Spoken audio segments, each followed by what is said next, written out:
ప్రస్తుతం దేశం మొత్తం ఐకాన్ స్టార్ అల్లు అర్జున్ పేరు ఎలా మారిమోగిపోతుందో మనం చూస్తూనే ఉన్నాం. ఇతను హీరోనా అనే స్థాయి నుండి అంచెలంచెలుగా ఎదుగుతూ నేడు మొదటి వారంలోని 1,000 కోట్ల రూపాయల గ్రాస్ కొల్లగొట్టు రేంజ్ సూపర్ స్టార్ గా అల్లు అర్జున్ ఎదిగిన తీరు యువతరం హీరోస్ కి ఒక ఆదర్శం.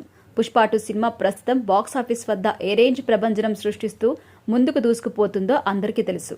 మొదటి వారంలో 1,000 కోట్లు ఫుల్ రన్ ఎక్కడ దాకా వెళ్లి ఆగుతుందో చెప్పలేని పరిస్థితి.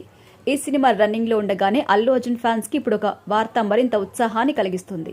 పుష్ప 2 సినిమా తర్వాత ఆయన త్రివిక్రమ్ శ్రీనివాస్ దర్శకత్వంలో ఒక పీరియాడిక్ మూవీ తీయబోతున్నారు. సితార ఎంటర్టైన్మెంట్స్ బ్యానర్ పై సూర్యదేవర నాగవంశీ ఈ సినిమా సుమారుగా 500 కోట్ల రూపాయల భారీ బడ్జెట్ తో నిర్మించబోతున్నారు. అల్లు అర్జున్ కెరియర్ లోనే అత్యంత ప్రతిష్టాత్మకంగా తెరకెక్కుతున్న ఈ సినిమా కోసం ఫ్యాన్స్ తో పాటు ప్రేక్షకులు కూడా ఎంతో ఆతృతగా ఎదురు చూస్తున్నారు. ఎందుకంటే ఇది త్రివిక్రమ్ శ్రీనివాస్ కి మొట్టమొదటి పాన్ ఇండియా చిత్రం. ఇదివరకు ఆయన కేవలం ఫ్యామిలీస్, కమర్షియల్స్ మూవీస్ మాత్రమే చేసేవారు. మొట్టమొదటిసారి తన కంఫర్ట్ జోన్ ని వదిలి భారీ బడ్జెట్ పీరియాడిక్ మూవీ తీయబోతుండటంతో అందరిలో ఆతృత ఏర్పడింది. పైగా ఒక ఫ్లాప్ తర్వాత కళ్ళు చెదిరే కంబ్యాక్ ఇవ్వడం త్రివిక్రమ్ శ్రీనివాస్ కి అలవాటు.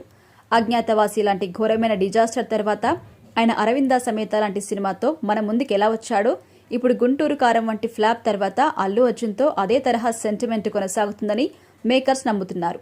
ఇప్పటి వరకు అల్లు అర్జున్ త్రివిక్రమ్ కాంబినేషన్ లో జులాయి, సన్ ఆఫ్ సత్యమూర్తి, అలవైకుంఠపురంలో వంటి సంచలనాత్మక చిత్రాలు వచ్చాయి. టాలీవుడ్ లో మోస్ట్ క్రేజీ కాంబినేషన్స్ లో వీళ్ళిద్దరూ ఒకటి. పైగా పుష్ప 2 లాంటి సెన్సేషన్ బ్లాక్ బాస్టర్ తర్వాత రాబోతున్న సినిమా.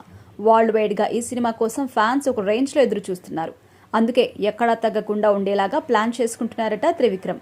జనవరి మొదటి వారంలో ఈ సినిమాకి సంబంధించి టీజర్ షూటింగ్ ని చేస్తారట. అదేవిధంగా మార్చి నెల నుండి రెగ్యులర్ షూటింగ్ మొదలు పెడతారని ఇండస్ట్రీ వర్గాల నుండి వినిపిస్తున్న టాక్. ఇక న్యూ ఇయర్ లోపు ఈ సినిమాకి సంబంధించి అప్డేట్ కూడా వస్తుందట.